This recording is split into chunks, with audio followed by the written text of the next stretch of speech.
Who was Freud? People like to know things, and they like to be certain that the things that they read about are accurate. We need online reference resources that are as simple and easy to use as the other types of resources that students are accustomed to using.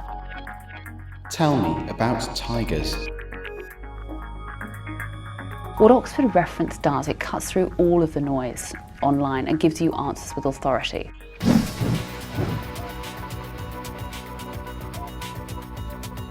Oxford has centuries of reputation for intellectual quality.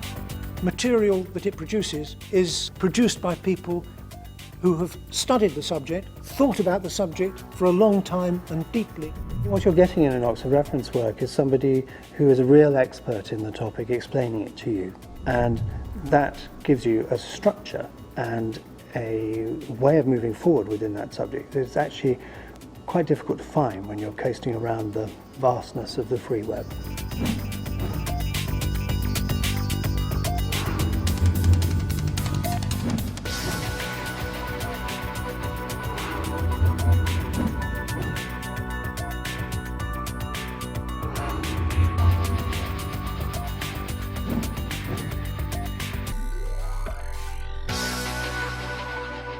What the online reference can give is a choice.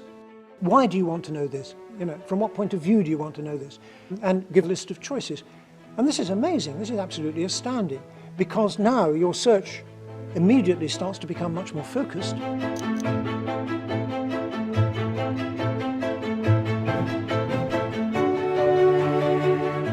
Reading a short, definitive, authoritative reference entry can give you all kinds of things, not just facts, but the ways in which things are discussed in a particular area.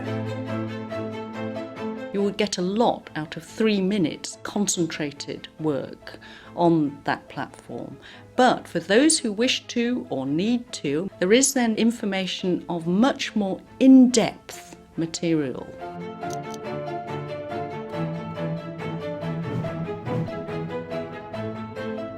We have a huge range of options for libraries, institutions, individual users. They can build really their own reference library.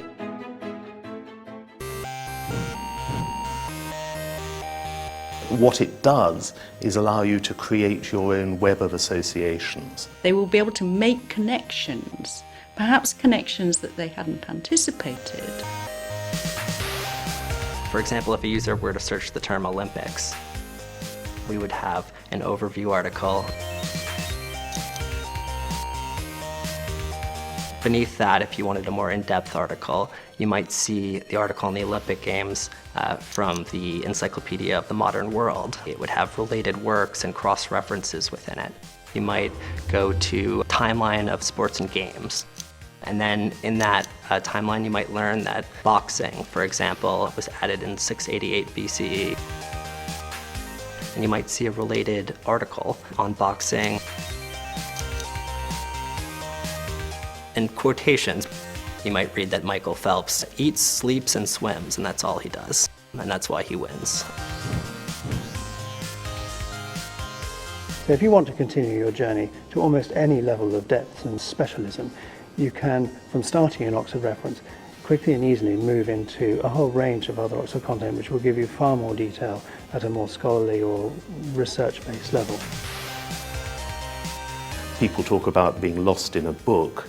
Here, Oxford Reference gives you the opportunity to be lost in this web of extraordinary material that is so attractive and is so attractively presented.